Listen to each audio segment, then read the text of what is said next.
You are not exhausted because stupid people exist.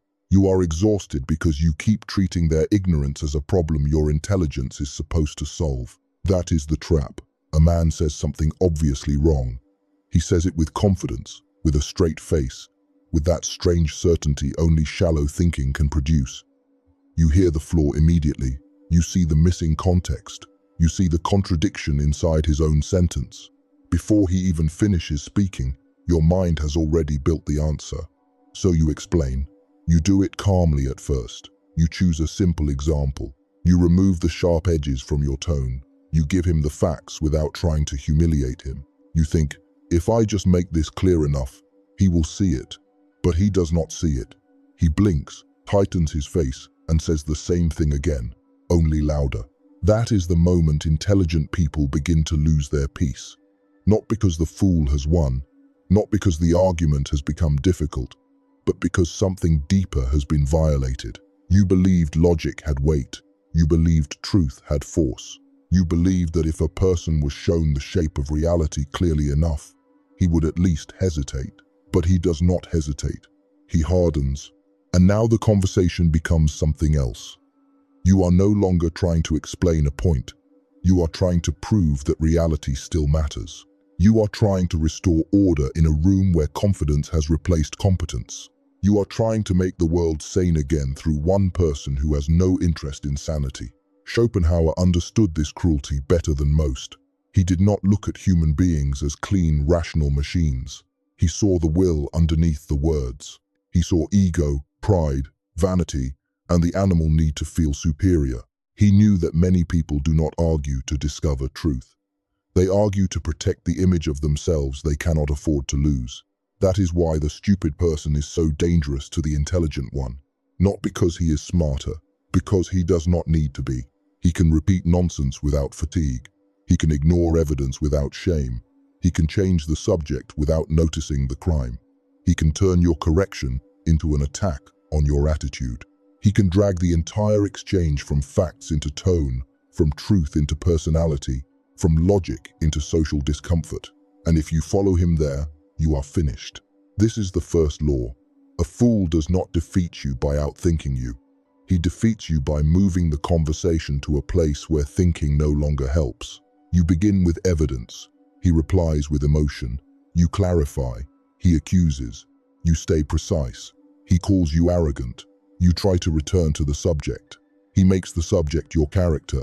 Suddenly, the original stupidity has disappeared, and you are explaining that you are not being rude, not being negative, not trying to embarrass anyone. This is how intelligent people are quietly humiliated.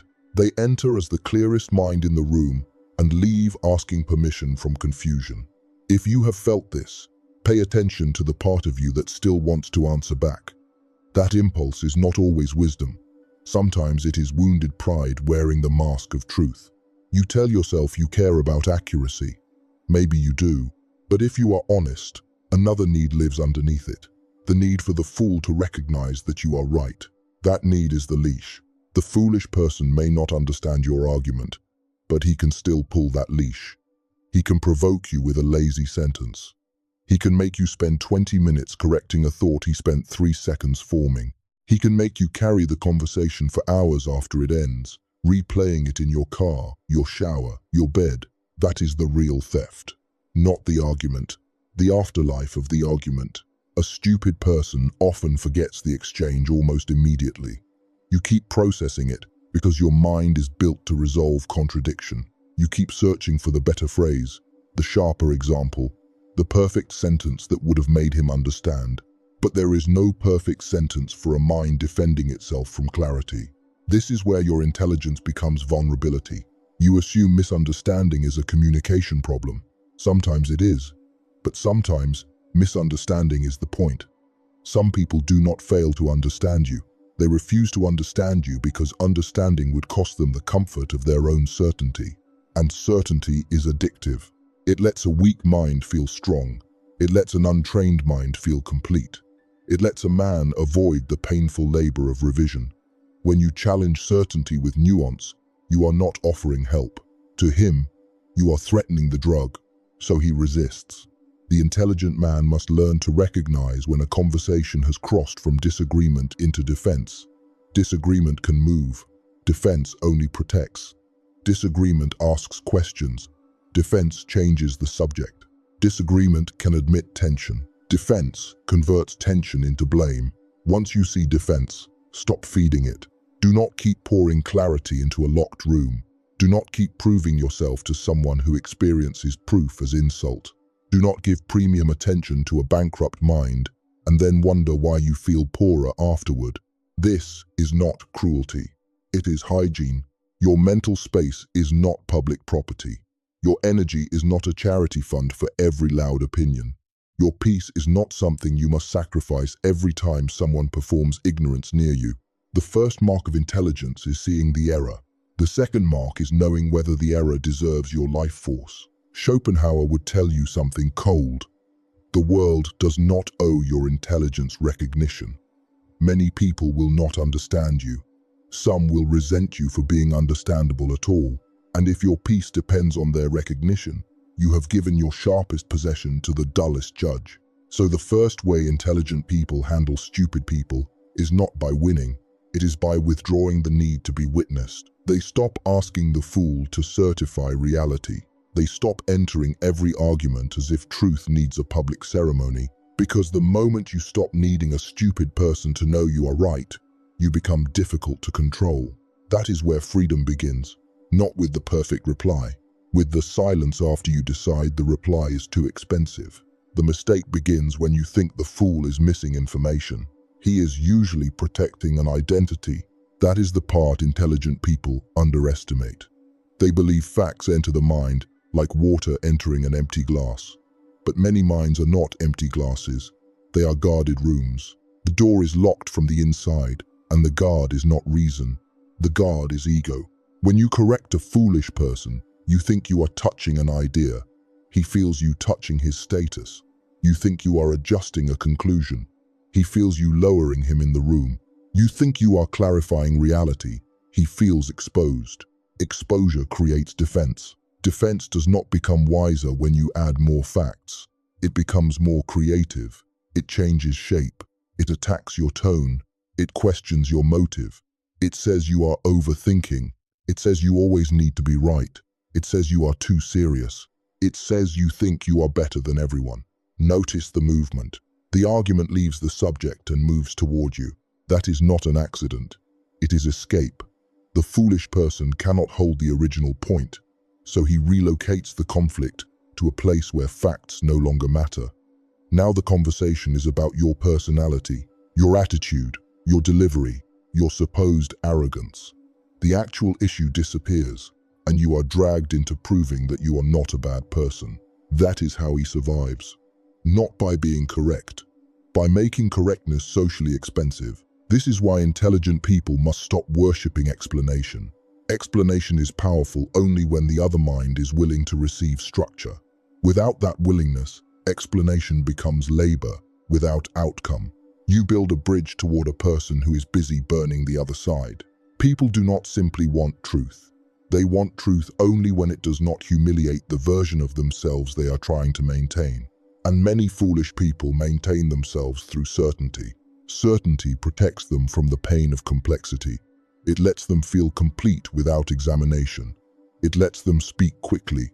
It lets them dominate rooms where careful people hesitate. A thoughtful man pauses because he sees layers. A foolish man speaks instantly because he sees none. To a crowd, speed can look like confidence. This is one reason foolish people often appear powerful. They are not carrying the weight of nuance. They are free from the burden of accuracy. They can say a simple false thing faster than you can explain a difficult true one. And if the room is tired, emotional, or shallow, the simple false thing may win the air before the truth even stands up. That is why logic sometimes makes fools stronger. Your argument gives them material. Your reaction gives them importance. Your frustration gives them proof that they have touched something. Every time you respond with too much intensity, you confirm their hidden fantasy, that their opinion was serious enough to disturb you. Friction feeds foolishness. This is the perception break. You thought resistance weakened them. Often, it energizes them. You thought a stronger argument would end the conversation. Often, it extends it. You thought your patience was noble.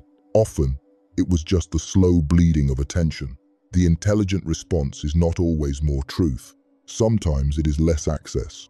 You do not need to correct every bad sentence. You do not need to answer every weak claim. You do not need to become a teacher in every room where someone performs ignorance with confidence. There is a discipline in letting a foolish statement die without your participation. This discipline feels unnatural at first. You hear nonsense, and your mind reaches for the weapon. But a weapon drawn in the wrong room can still cost you. The question is not, can I defeat this argument? The question is, what does defeating it actually give me? Sometimes the answer is nothing. Nothing except a longer conversation. Nothing except a bruised ego. Nothing except mental residue you carry into work that actually matters. This is where intelligent men must become ruthless about attention. Your attention is not casual. It is the fuel of your future. It builds your career, your body, your money, your judgment, your reputation. If you spend it on every fool who wants friction, you are not generous. You are undisciplined. The fool wastes time because time has little value to him. You waste time because you forgot yours does. That sentence is harsh because it returns responsibility to you. It is easy to blame the stupid person for being draining. It is harder to admit you kept plugging yourself into the drain. You kept entering conversations that had already proven themselves circular. You kept seeking closure from people who enjoyed the loop. And loops are dangerous. They create the illusion of effort. You feel like something is happening because words are moving, but nothing is moving. The same point returns. The same refusal returns. You are not progressing. You are orbiting stupidity. To break the orbit, you remove friction. Use short language. Maybe. I understand your point. That is one way to see it. Could be. These phrases are not surrender. They are exits. They give the fool no wall to push against. He may think he won, but what he won was the smallest prize available. The feeling of being right in a conversation that no longer matters to you. Let him have it. The illusion of victory is cheap. Your mental clarity is not. There is also a sharper method, but it must be used carefully. When a foolish claim is inflated, do not always puncture it. Extend it. Let it walk toward its own consequence. If someone says, anyone could do your job, you do not need to defend your competence. You can say, you may be right. If it is that easy, they should replace the entire department by Friday. No anger, no pleading, just gravity. You have not attacked the claim. You have allowed it to grow until it becomes ridiculous. Many foolish ideas survive because they remain small. They are slogans, moods, little sparks of resentment. Force them into reality, and they often collapse under their own weight. This is not childish sarcasm, it is controlled exposure. You are refusing to carry the burden of disproving every shallow thought. The intelligent man learns a cold art. He stops doing the fool's thinking for him. And once he stops, the fool has to stand inside his own mind. For many, that is punishment enough. Once you understand that logic can feed foolishness, your behavior must change. Not your values, your exposure. The intelligent person does not become dishonest. He becomes selective. He stops bringing his full mind into every exchange, because not every exchange deserves it. This is where many men confuse authenticity with unnecessary availability. They think being real means giving everyone access to their reasoning, their emotions, their standards, and their private judgments. That is not authenticity. That is poor security. A strong mind needs doors. Some people get the full room, some get the hallway, some get the locked gate. The fool should rarely get more than the hallway. This is the avatar strategy. The avatar is the version of you designed for low-quality conversations. He is calm, brief, polite, and difficult to hook. He does not reveal contempt. He does not reveal irritation. He does not try to impress. He does not offer deep explanations to people who would only turn them into weapons. He says enough, no more. Interesting. I see why you might think that. That could be one angle.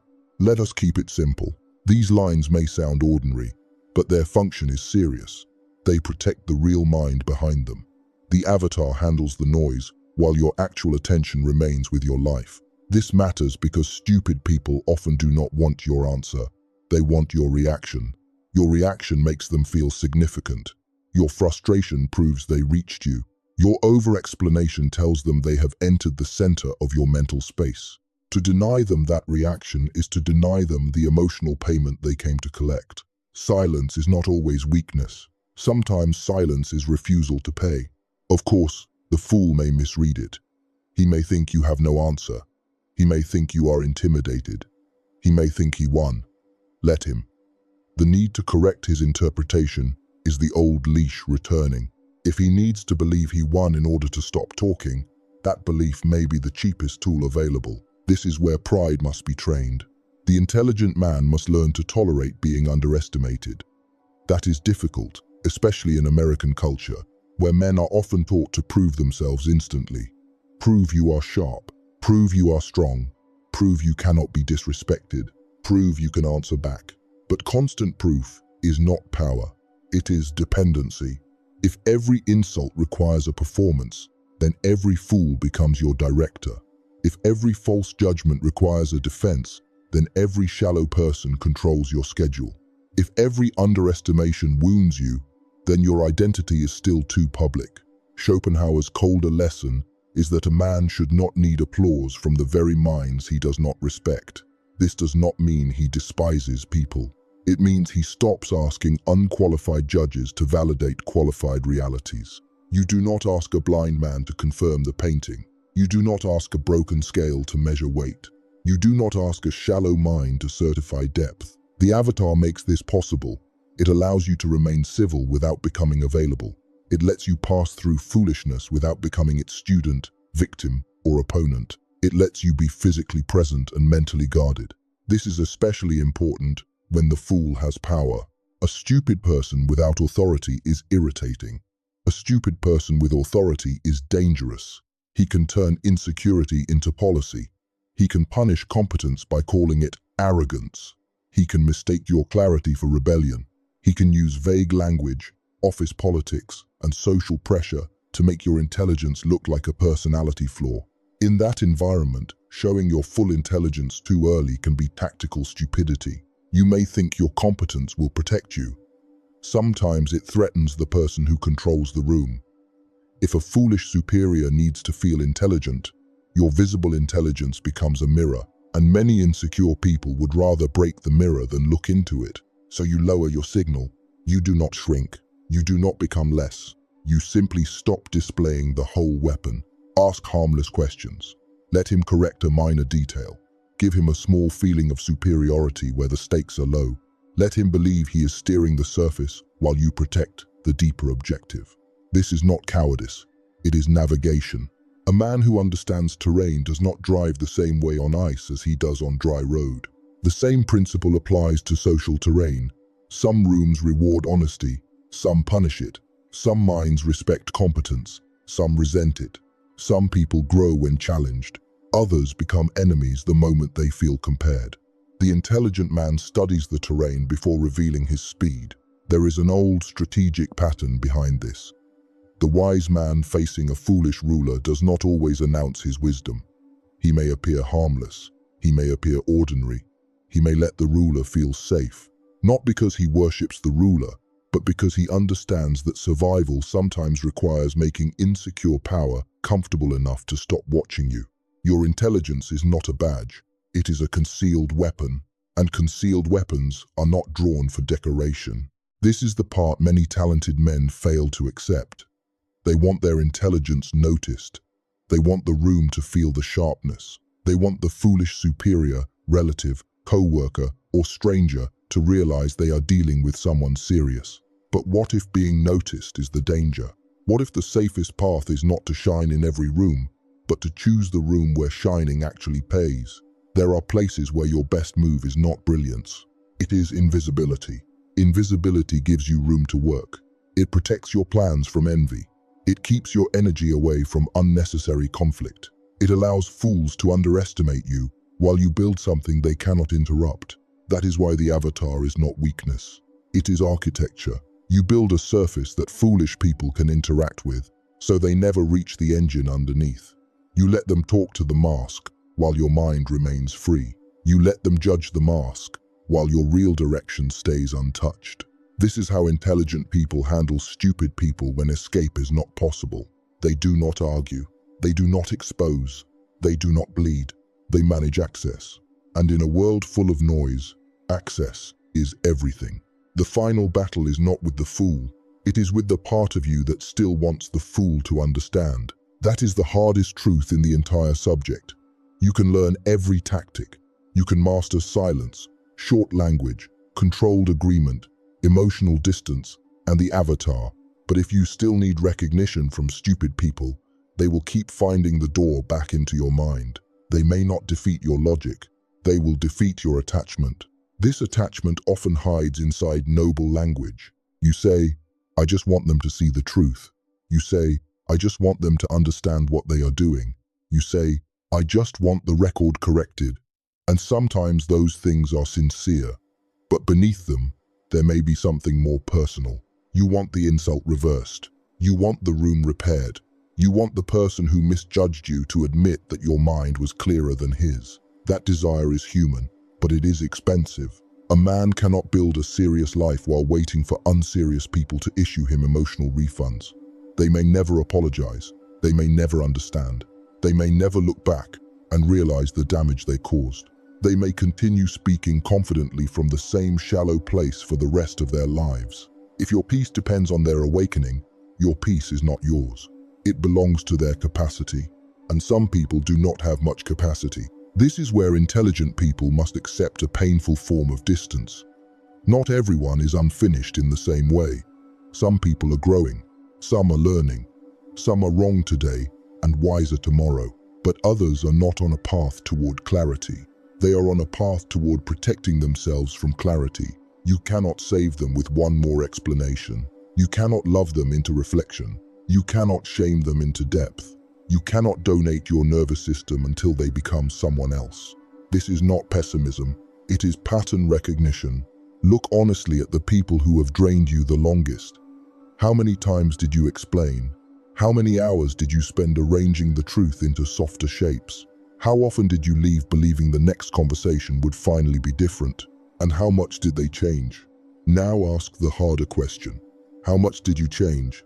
Did you become calmer, sharper, freer? Or did you become more reactive, more bitter, more obsessed with being understood by people who proved they were not listening? This is the hidden cost of foolish people. They do not merely waste your time. They can deform your character if you keep meeting them at their level. You start using their language. You start anticipating their attacks. You start simplifying yourself to survive their simplicity. You become less generous, less open, less creative, because too much of your mind is standing guard. At that point, the fool has done more than annoy you. He has shaped you. The mature response is to reclaim shape. You stop making every interaction a referendum on your intelligence. You stop needing every misunderstanding corrected. You stop letting a low-quality mind create high-quality disturbance inside you. This is where detachment becomes clean, not cold for the sake of being cold. Clean. You see a foolish comment, and you let it pass. You hear a shallow judgment, and you do not build a courtroom around it. You watch someone misunderstand your restraint, and you do not rush to explain the virtue of restraint. You allow people to be wrong about you when correcting them would cost more than their opinion is worth. That is power. Quiet, unglamorous power. The power to remain unentered. At the beginning, you thought the title meant learning how to handle stupid people. Now it means something heavier. It means learning how to handle yourself in the presence of stupidity. It means refusing to let ignorance become the center of your attention. It means protecting the part of your mind that builds, observes, loves, plans, studies, and creates. Because that part is finite. You only have so many hours of high-quality thought. You only have so many mornings with energy. You only have so many years where your ambition can be turned into something real. Every pointless battle takes from that supply. Every circular debate taxes the future. Every stupid person you let occupy your head becomes a thief of direction. So let them misunderstand. Let them simplify what they cannot hold. Let them mistake your silence for defeat. Let them walk away with the small trophy of feeling right. You keep the larger thing, your attention, your direction, your nervous system, your mind. This does not mean you never speak. There are moments when correction is necessary. There are stakes that require confrontation. There are people worth teaching, systems worth challenging, and lies worth opposing. Intelligence does not mean permanent silence. It means discrimination. You learn the difference between a teachable person and a defensive one, between a serious disagreement and a hunger for friction, between a moment that needs your voice and a moment that only wants your blood pressure. When the moment matters, speak clearly. When it does not, disappear inwardly. That is how intelligent people handle stupid people. They stop treating every fool as a mission. They stop placing truth where ego rules. They stop offering depth to people who survive by staying shallow. They stop confusing restraint with weakness and reaction with strength. And finally, they stop needing to be known by those who cannot know them. That is the cold freedom. Not everyone will understand your silence. Not everyone will respect your distance. Not everyone will realize that your refusal to engage is not fear, but judgment. That is fine. If a stupid person misreads your piece, he has only confirmed why he was never qualified to disturb it. Schopenhauer's lesson is not comforting. It is clarifying. The world is full of people who will speak without thinking, judge without seeing, and resist truth because truth threatens the little throne they sit on inside themselves. You cannot remove them all. You cannot repair them all. You cannot argue the world into intelligence. But you can stop giving foolishness a room inside you. That is the real victory. Not winning the argument. Outgrowing the need for one. And when that need dies, the noise does not disappear. It simply loses its owner. Let it starve.